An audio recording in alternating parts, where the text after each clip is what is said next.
In episode 5, the girls wake up in Seattle on day 2, and now they just need to formulate a plan. Dina starts looking over a map to try to triangulate the best option for them to get past the WLF soldiers undetected and to get where they need to go. It takes her a little bit, but she does find a proper path. The patrols for the WLF leave a little bit of an opening, and there's one long building that is right in the middle of it. Dina figures that if they can get into that building and get through it, they will get by the WLF completely undetected, and then they'll be on their way.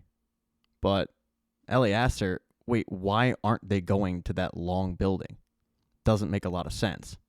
And what they both figure is it's got to be riddled with infected.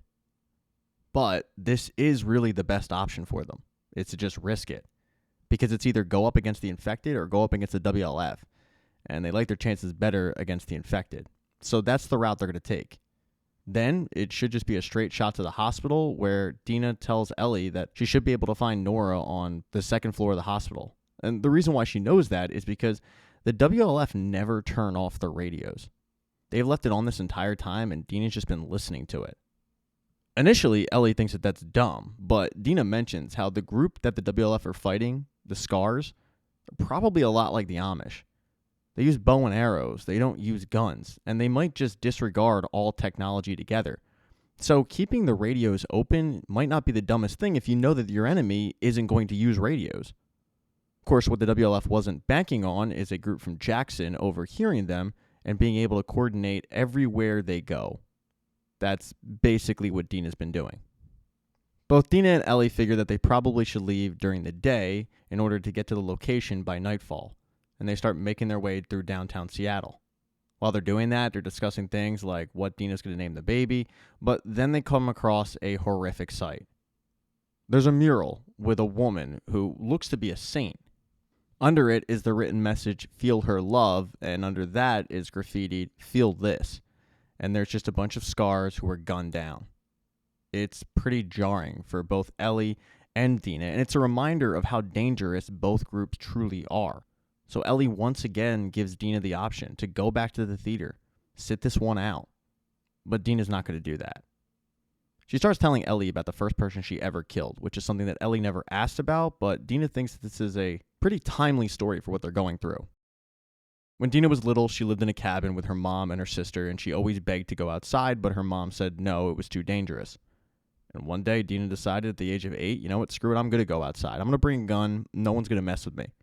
And no one messed with her. When she got back to her house, a raider had shown up and was messing with her mom and her sister. Dina could hear their screams, and she went to go grab the gun, but she was 8 years old. She was fumbling with it. When the raider turned around, he was shocked, and he was even more shocked when Dina pulled the trigger, killing him. She lost her mom and her sister that day, but she took the life of the guy who ruined hers. And Dina's message to Ellie is she can't imagine what she would have done had she let that guy go, had that guy escaped. She would have hunted him down. And it doesn't matter what Joel did. He didn't deserve what happened to him. She does give Ellie the option, telling her, look, I will go home if you want, but I'll keep going if you want. Just know if I die, it's on me. But what do you want me to do? And Ellie decides, all right, let's do this together. By nightfall, they reach the long abandoned building, and they head inside undetected by the WLF. It looks to be going just as Dina expected. They just need to get through the building, and they should be home free. They know they're going to encounter some infected, but before they travel deep into the building, Dina tells Ellie, look, using our guns is a last-ditch resort, because as soon as we start firing, it's going to trigger WLF soldiers to the fact that we're here. They're going to come after us, and then we're going to have infected and soldiers. So if we get bogged down, run. And Ellie says, yeah, I got it. But Dina has to remind her that Ellie's first, second, and third options are always fire a gun. And in this situation, firing a gun is going to be truly a last-ditch option. And once again, Ellie says, I got it. They then start making their way deeper into the building, and it's eerie. I mean, there's nothing. They get to a big, giant, opened-up room, and still nothing. Or at least they think. They start hearing some things, and when they look over, they see a stalker, a.k.a. a very smart infected, just like one of the ones that Ellie encountered in the grocery store. At first, she's a little freaked out. I mean, she thought that, it was a one-off, maybe, possibly, but now clearly not. But it is just one of them. So she formulates a plan with Dina, saying, we'll see which one is following the other, and then we'll just come behind it and kill it, and we should be good. The problem is they're not good, because there isn't just one. When they look around the building, they are completely surrounded. There's about 12 of them, and there's only 2 of them. The odds aren't great, and Ellie knows it. So she looks over and she sees an electrical cage, and she tells Dina, you run over there and you lock yourself in. I can get bit as many times as possible. I'll survive. But you're pregnant, so go. Run now, and I'll try to take care of as many of them as I can. And since this is a last-ditch resort, nobody blinks an eye when Ellie starts firing a gun. And when Dina gets to that cage, she's able to lock herself in, but she's quickly surrounded by a bunch of infected, and she starts firing her own gun. Both girls, though, are very nervous. Their shot isn't great, and it's not long before Ellie is pinned down by infected, and they start biting at her. But then all of a sudden, the infected start getting shot one by one, and it's not by Ellie, and it's not by Dina. It's by somebody completely different who came out of nowhere. This mystery person starts killing all the infected around them, helping Ellie up and revealing himself as Jesse. Big surprise to both Ellie and Dina. First thing he does is check Ellie to make sure she wasn't bit. And of course, Ellie was bit, but Dina says, no, she wasn't bit. I saw her. She's fine. But now the trio need to get the hell out of there because the gunfire did, in fact, alert the WLF to their existence, and they're coming in. So Dina, Ellie, Jesse, they flee. They're chased by the WLF, and they run right into a forest. And the interesting thing is, the WLF don't chase after them. The group overhears the WLF soldiers say, hey, we don't go in there, but they're 3 armed, they're not scars, and they're in the forest. The trio don't know exactly why the WLF soldiers didn't go into the forest, but they know it's probably not a good sign. Either way, though, they need to find their way out. As they make their way deeper into the forest, Jesse explains that he and Tommy left Jackson on their own to come after both Ellie and Dina, knowing full well that Ellie and Dina probably wouldn't survive this trip. Jesse and Tommy ended up splitting up with the idea that they would rendezvous in the morning. And the way that Jesse found both Ellie and Dina was he found the map that they left in the theater. So Jesse just wants to get through the forest, get back to the theater, meet up with Tommy, and go home the next day. He's not playing around either. He's pissed off. And when he says that they want to go back to Jackson the next day, Ellie pushes back on that. But before they can even have an argument about the topic, they overhear a commotion, and it's Scars. Now, they've seen what the WLF will do to Scars. Now they're getting a chance to see what Scars will do to the WLF. Because they've got a soldier, they've got a noose around his neck, he's begging for his life, pleading with them, saying, I know what Isaac's up to, but the Scars don't care. They gut him. And Dina, Jesse, and Ellie all watch it go down, horrified. But not long after, they're caught. They hear a bunch of whistles, and an arrow comes shooting out of the forest, and it lands right in Dina's thigh. Ellie looks at Jesse and says, all right, get her out of here. We got to split up. I'll make sure that the Scars chase after me. And that's exactly what she does. She starts running through the forest, firing a gun, and drawing all the Scars to her and allowing Jesse to hopefully get away with Dina and get her to safety. Because this is at night, Ellie is able to evade the Scars until eventually they give up. But as Ellie is finding her way out of the forest, she notices the hospital, and she has to take this opportunity. She sneaks into the hospital.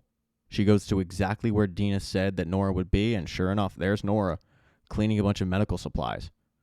And Ellie comes out of the shadows and says, put it down now. Do you know who I am? And she can see from Nora's face that Nora does, in fact, recognize her. Ellie asks Nora, okay, all right, you know who I am. Where's Abby? And at first, Nora plays dumb, saying, yeah, I have no idea. But Ellie doesn't believe that.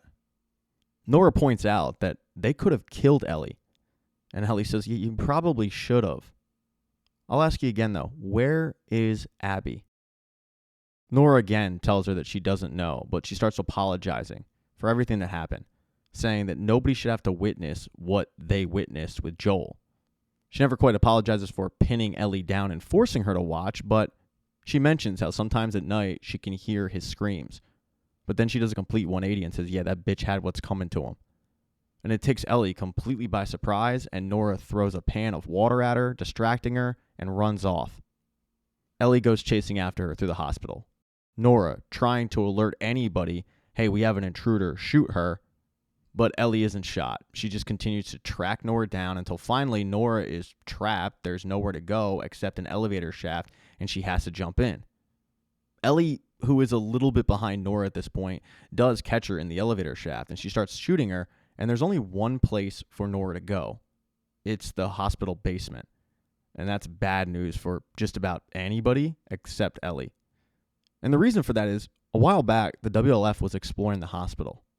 The person in charge sent her son down to the basement to explore and see what was up, and at first it seemed normal, but then all of a sudden he started choking. The woman in charge asked him, hey, are you all right? Have you been bit? And he said, no, it's in the air. This whole place is covered in cordyceps. You've got to seal it off. You've got to seal all of us in here. And because of that, nobody in the WLF ever went in the basement until now, because Nora didn't have an option. Ellie, of course, has no idea about this story, so she starts slowly following Nora's footsteps into the basement, and that's when she sees that the whole place is covered in cordyceps. But she also sees that the initial group that was sent down there is still trapped down there, still alive, still attached to the wall, and she even sees the guy who said, trap us in here. His name was Leon. But Ellie ain't going after Leon. She's going after Nora. And she finds her, choking. Nora proudly says, you're an idiot. I mean, you just killed us both. The spores, they're in the air, and now we're infected. But Ellie, who's got a gun pointed at her, says, oh, are we infected? Are we? And that's when Nora realizes that Ellie is the one. She's the immune one. Ellie once again asks, where's Abby? And Nora, shocked, says, don't you know what he did? Ellie tells her, I don't care. And Nora is mortified and says, you don't care? Joel shot the only man that could have made a cure from you. And that man was Abby's father. He shot him and he didn't care. And Ellie lowers the gun and tells Nora, yeah, I know. Where's Abby? But Nora won't give up the information. And that's when Ellie decides to try and take it. Or at the very least, inflict as much pain on Nora as Nora and her group inflicted on Joel. She finds a pipe, and she starts beating on Nora's legs, inflicting a ton of pain, asking her over and over again, where is Abby? Where is Abby? Where is Abby? Thank you so much for checking out this recap. Please consider subscribing to the channel and subscribing to my Patreon. Hit thumbs up if you liked it. Smash that thumbs down button if you thought it sucked. If you left a comment, I don't get back to you. I usually don't check the comments unless they're like a super comment. Also, if you don't see the next video up on the end screen, not to worry. It'll be up in a day or two.